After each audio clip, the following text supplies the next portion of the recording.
దేవాదాయ శాఖ మంత్రి ఆనం రామనారాయణ రెడ్డి మీడియా సమావేశం నిర్వహించారు.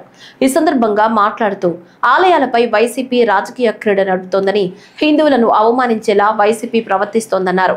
దేవాలయాలు, ఆలయ పాలక మండళ్లపై వైసీపీ విమర్శలు చేస్తోందని, ఆలయాలపై వైసీపీ నేతలు ద్వేషాభావం చూపిస్తున్నారని మంత్రి అన్నారు. పార్టీ అధ్యక్షుడి నుంచి కార్యకర్తల వరకు విషం చిమ్ముతున్నారని, తిరుమలపై వైసీపీ నేతలు అర్థం లేని విమర్శలు చేస్తున్నారని, జగన్ మీడియాలో తిరుమలపై అడ్డగోలు రాతలు రాస్తున్నారన్నారు.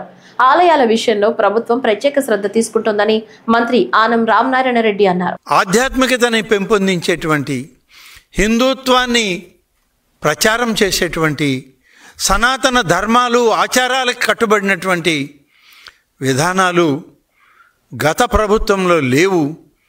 ఈ ప్రభుత్వంలో ఇప్పటికే ప్రారంభించి తొలి 9 మాసాల్లోనే అనేక విధాలుగా ఆలయాలను ప్రక్షాళన చేసినటువంటి ప్రభుత్వం ఇది.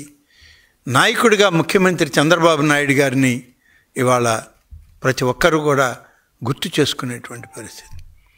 అందుకనేనేమో ప్రతిపక్షం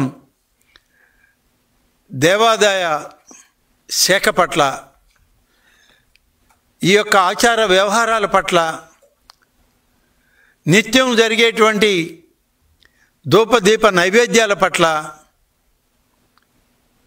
మరి ఆధ్యాత్మికత ఉట్టిపడేటువంటి కైంకర్యాల పట్ల ఒక ద్వేషభావాన్ని ఇవాళ రాష్ట్రంలో ఉన్నటువంటి వైఎస్ఆర్ పార్టీ నాయకులు పైనుంచి కింద వరకు, ఆ పార్టీ అధ్యక్షుడి నుంచి కింది స్థాయి కార్యకర్త వరకు ఇవాళ దుర్మార్గమైనటువంటి పద్ధతిలో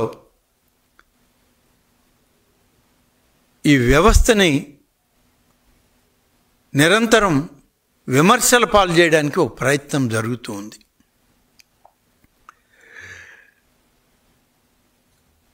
ఎన్ని రకాలుగా ఈ ప్రభుత్వం మొదలుపెట్టిందో అన్ని పద్ధతుల్ని చేస్తామని చెప్పినవన్నీ కూడా చేసినటువంటి ప్రభుత్వం ఇది. అందుకే ఈ సందర్భంలో ఒక్క వాక్యం మాత్రం చెప్పాల్సిన అవసరం ఉంది.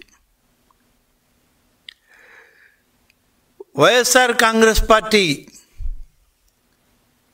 నాయకుడైనటువంటి జగన్మోహన్ రెడ్డిని, ఆయన అనుచరగణాన్ని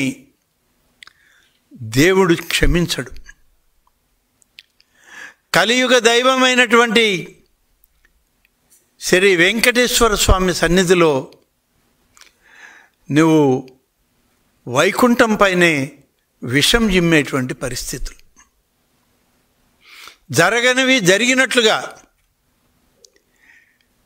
నీ మీడియాలో, నీ బులుగు మీడియాలో వివిధ రకాలుగా ప్రచారం చేస్తే ప్రజలు నమ్ముతారనేటువంటి ఒక తప్పుడు ఆలోచనని, మార్గాన్ని ఎంచుకున్నారు మీరు.